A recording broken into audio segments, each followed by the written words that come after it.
All right, is my mic now on? I think it was off for a minute there. Man, I got to get better at that. All right, I'm going to start that all over. Rewind.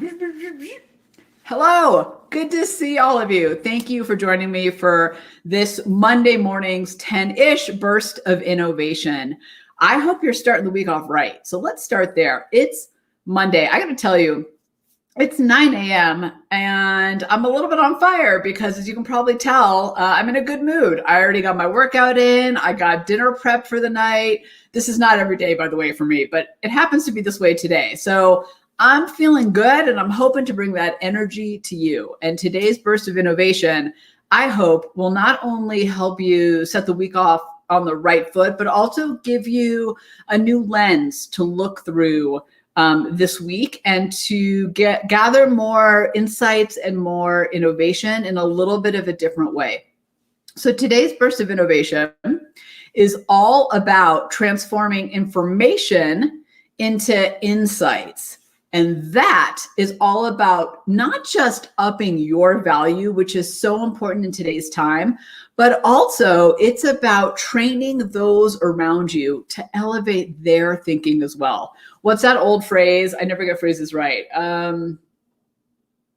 Is it a rising tide lifts all boats, right? Isn't that it? So I think what I'm going to give you today, what I hope to do every time, but particularly this one, is going to be a rising tide. So the next time you're thinking about things and the next time you're helping others think about your work, you'll actually have this tool under your belt. So in order to do that, I want to share a story first that kind of highlights why transforming and really elevating your thinking from information thinking into insights is where it's at. And the reality is, well, a lot of us get trapped and almost bogged down in information. And information is important. Research, data, trends, sales reports, kind of it all matters. The challenge is, and I see this time and time again, is oftentimes we stop there. Here, let me draw this out for you really quickly. Hey, it's so good to see you all out of here. Say hello in the comments, by the way. Hold on. I just want to draw something out for you.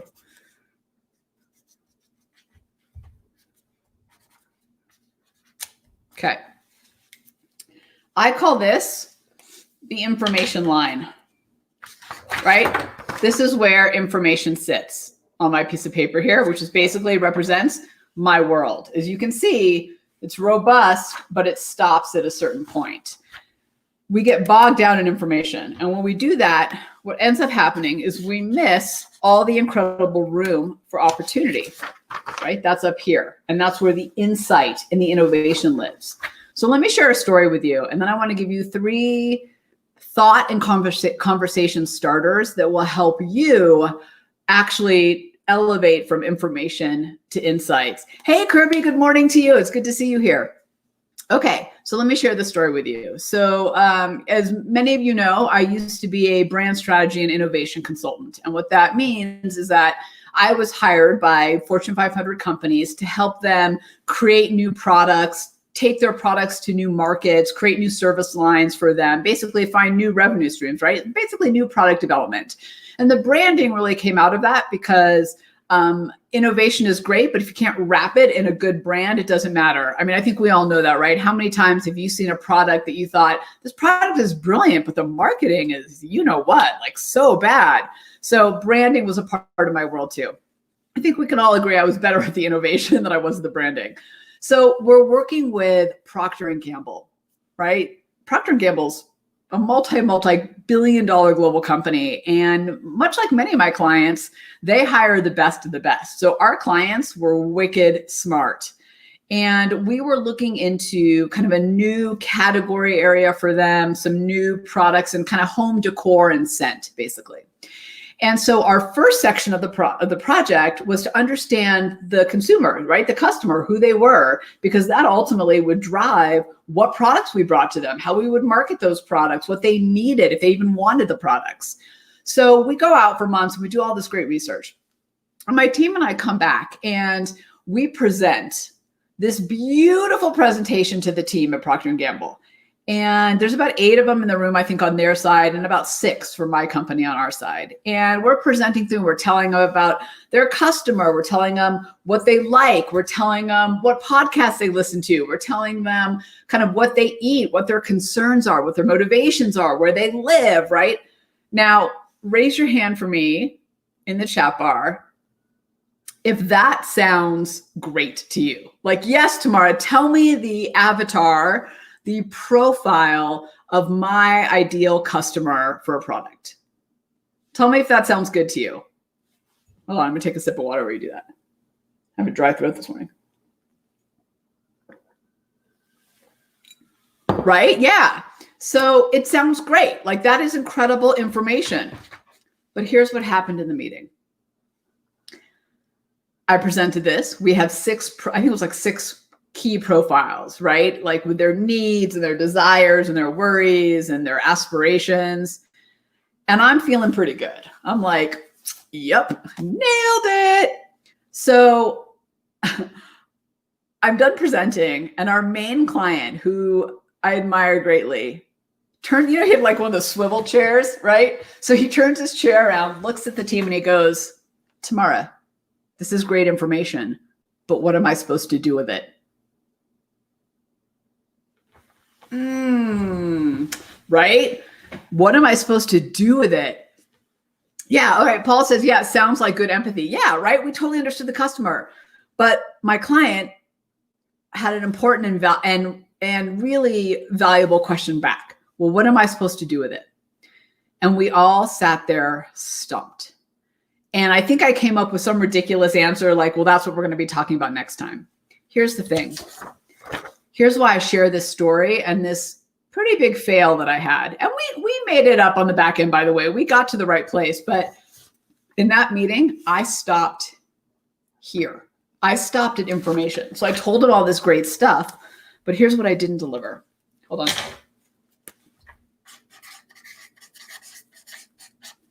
I didn't deliver the insight. I didn't deliver what they could do with that information. I didn't deliver what does this information tell you. I never made that mistake again. From here on out, excuse me, every time I am communicating information, whether that's to my team, to you as the members, to the community, to my clients, when I'm keynoting, like whatever it is, I make sure to elevate my thinking and hopefully elevate the thinking of those around me to go from information to insight. That's where the value is. That's where the secret sauce is. That's what helps us innovate and move forward. So I want to give you, and let me back up for a second. Before I give you the questions, let me say, here's the thing about information, right? We can read that. We can listen to it. We can watch it, right? Information is awesome. But what ultimately ends up happening, and I'm sure you've experienced this, is that when we communicate information and we don't bring that higher level insight to the table, our ideas actually get stopped. So in that meeting that I shared with Procter & Gamble, when he turned around his little swivel chair and said, well, Tamara, what do I do with this information? And by the way, he wasn't being a jerk. He was really like, okay, great, but I need to know what to do with this. He changed my game completely. And the next meeting, when we came to him, we completely switched how we did it. We said, okay, here's the information. Now let me share with you what this information tells us, what decisions we need to make, what insights that come out of it. That's where the value is. We cannot afford to be just pushing forward information. I think, and tell me if you feel differently, we're all inundated with information. Part of the reason our ideas get halted, part of the reason we don't get to the solutions we need is because we stop at the information. So here's what I like to do. In fact, I'm going to put these in the comment section so that you can actually walk away with them. There are 3 conversation starters that I now always, first of all, ask myself quietly, sometimes out loud, and always make sure to ask my team back. Because here's the thing, and I think you're kind of seeing this in my example and kind of how I'm framing this. If I can elevate the thinking of everybody else around me everybody wins, right? We all win. We all shine. We all do better together. We all innovate. And other people will see things I don't see. So when my team, and they know this, when they come to me and say like, okay, here's the numbers, I'm like, great. Now what do we do with it? So I'll give you an example. Actually, in my world, we have a decision board where we're tracking key metrics in our business. And every week, my team and I sit down and we look at this decision board. And oftentimes well, let me say it differently. In the past, if that were me, I would have just stopped there. Thanks to this incredible client who taught me a valuable lesson, now my team knows that conversation happens in two parts. Part one is, here are the numbers, right? We got to understand, we got to know what the information is. And part two is, what does this tell us? What do we need to do? What's interesting about the data? What surprised us about the data? What decisions does this drive? What would we change moving forward, knowing what we now know? And for us, these are real-time data. Like, we're tracking every week these very specific numbers because we know that we're trying to get to an end goal, and every week we need to assess. So let me put in here the 3 ways I like to approach information to elevate it to insights. Okay, I'm going to write this in the chat bar because I think that's the best way to get it to you.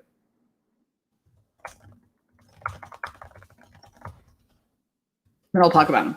Hopefully you can see them. Hopefully that works. Okay, can you see them all across? By the way, if you can't, I'll just say them out loud. So just tell me. Take some water.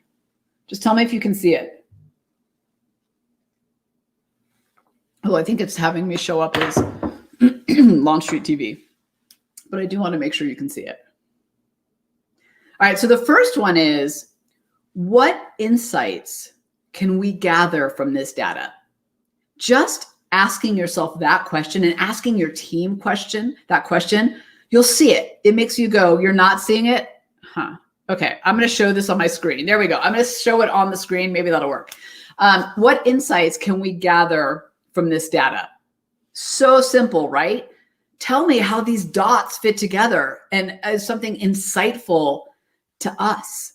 What insights can we gather from this? I love asking that question to people because, you know, we're trained in information, and that's great, but it's not everything that we need. We need the insights, especially if we want to innovate and adapt. Okay, good. Thanks, Kurt. Okay, good. Thank you for letting me know. I almost called you Kirby. Ha. All right. The second one is, how does this data, they will make all these spelling errors. I'm the worst typer. Let me do this differently. How does this data drive our decisions or actions? Oh, this is one of my favorite questions. And we do this every single week when we look at our decision board. And by the way, there's a reason it's called decision board and not a metrics board, because the point of looking at the information is to figure out the insights and to do something with it, not just to have the information. And Kirby, to your point earlier, it also makes sure that the data we're looking at is the relevant data, because we found actually we were tracking some things that didn't tell us anything. We couldn't get anything out of it. They were interesting, but they couldn't get anything out of it. So asking that, like, how does this data drive your decisions and actions is so powerful, because then it makes you think about, well, now that I have this data, what are the insights out of it and what do I do with it? Okay. And the third one is, and this is a little bit of a black belt, but I know y'all can handle it. This is one of my favorites because it makes you really look at the information in a different way, is what's new. Hold on. Let me type first. So hard to do 3 things at once. Okay, you ready for it? One of my favorites. Here we go. What's new, surprising, or different in this data? All right, so let me share another quick story with you. I was working with actually General Mills, and we used to do this exercise about like new, surprising, different. And what I loved about this exercise when you ask these things is it makes people look at the data in a different way. So if I said to you, hey, Paul, what's new about this data, right? You're like, oh, well, I never noticed the trend over here. That seems new to me. I don't feel like we had that the last quarter. I feel like that's an area we need to dig into, or I think there's an insight here, right? What's surprising about this? Well, that's the things that make you go, huh, in the data. Most of the time, we just kind of overlook those things. What I'm saying is stop and ask people, is there anything surprising in here? Is there anything that kind of took you off guard?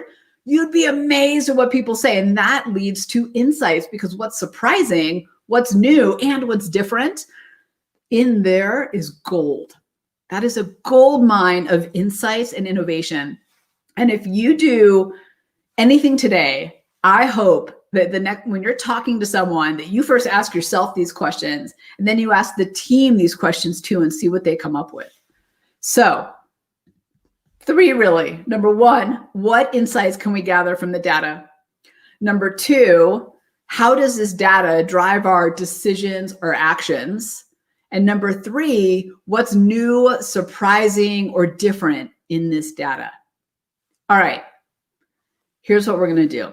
We're going to put this into action right now. Are you ready for it? We're going to elevate from here to here, from information to insights. So here's my question for you that I want you to answer in the chat bar right now. I want you to answer, so I want to get the right one. What's new, surprising, or different? Or I want you to answer one of these 2 questions. I want you to answer that. What's new, surprising, or different about what I'm telling you today? Or how is what I'm sharing with you today, this information that I'm sharing with you today, going to drive action on your side? Let me repeat them while you're typing. What's new, different, or surprising? What's new, surprising, tongue-tied. What's new, surprising, or different in what I'm sharing today? Like, what in this made you go, huh, that's different, that's new, that's surprising, right? Because that's something that's an insight for you.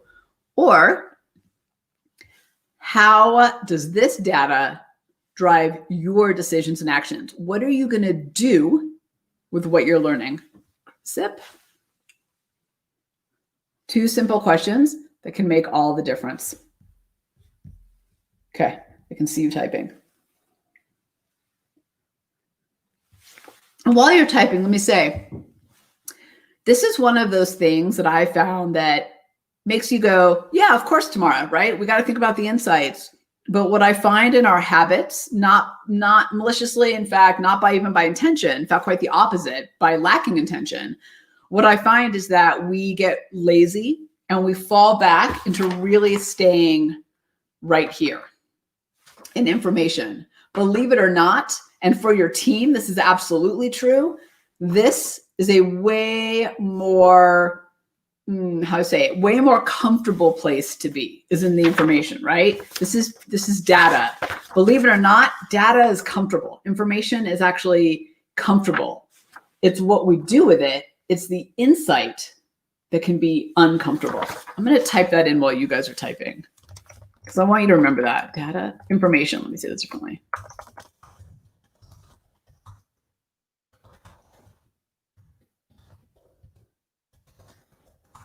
Okay. Type that in. Hopefully you can see it. While you're typing about what you're going to do, answering those 2 questions, I want you to just remember, information is comfortable, but insights can be uncomfortable. Okay, let me see what you got here. All right, so yes, Mia, I'm going to put this up on the screen because I totally agree with you. We can't assume that because clients have big data research and insights team that new data is available to them. Yes, it's our job to bring them fresh learnings, even unrelated industry insights to our teams. Our efforts are a reflection of the level of interest we have in them. I totally agree with you, Mia. And here's the thing I'm going to add to kind of what you're saying here that I think is so important. We can't assume that they have access to new data. Here's the other thing I'd say. We also can't assume that they see all the insights. They're often, our clients, the people that we serve, whether that's internal or external, are often too close to the data. So it's hard for them to lift up and to see those nuggets of gold. And oh, by the way, here's the other amazing thing. You have a different perspective than they have. You have an outside perspective, a different job description perspective, a different experience perspective, whatever it is. You'll see insights inside the data in a way that they're not going to see because you're coming from a different perspective, much like they'll see insights you're not going to see. One of my favorite exercises to do with clients is, I won't go into the details of it. There's too many steps to it for here, but we basically pull all the data together and then we each kind of cut out the stuff we find interesting, surprising, different, important. And then we all come to the table with what we think is the key information. And then we bring that up and elevate it into insights. And it's so fascinating to see the combination of minds and how we see the information differently. So not only can we bring new data, we can bring new insights into the data they already have. Oftentimes when I was doing new product development, one of my first tasks was to pull all the data they already had done and actually see what I could understand and uncover in it that maybe they hadn't seen. And again, this is not about intelligence. This is about bringing a new perspective and some intention into finding the insight into it. All right, that was a good, all right. I got so much more, here we go. Great, Christina's talking about action. I have a session later today to share info and drive to action. So I will make sure I answer some insights and then ask participants to see, yeah, new, surprising, or different. Christine, that is great. I love it. And one suggestion I'd have, even if you're virtual, is ask them to put the new, surprising, and different on sticky notes first, and then read them out. It helps people categorize their mind. I love that. Yes, then you get them doing it too. Hold on, here we go. Okay, Paul says, one thing new, different is not making any assumptions and others seeing the data or seeing the insights, right? Yes. So that's, okay, so you, Paul, you touched on something really important here. We often assume that other people are seeing what we see and connecting the dots in the way that we see, and they're not. We need to help them do that, which is why I think this is so important. Yeah. Okay, hold on, let me get to this one. My dad is normally building electric and natural gas usage, so seeking to understand via questioning of building operations, right? Validating their operations or working together to understand what is happening in the operations. Yeah, so exactly, right? So understanding what is happening is the insight. The operations, that's the data. But understanding how that's making an impact and what that might change or drive forward, that's the insight. Okay, so Paul says, I'm going to look at the data and information in the work environment with a new lens of what are the insights I can get from it and try to translate that into action in my work. Woohoo! You guys are so good. This is so amazing. Right. Every time I'm looking at data, I think, what are the insights out of this? And it was thanks to that client years ago that forced me into doing that when I missed the mark and was really, and I'll tell you, like the information was great. What we learned was my team did a phenomenal job, but we couldn't move forward without the insights, or at least we couldn't move forward in a really innovative and meaningful way. So what we're going to do today is transform information into insights. And let me just go back up and just say this one last time as a reminder to all of us as we move forward and do this. Information is comfortable, right? It's safe. We know it. There it is. Here are the facts.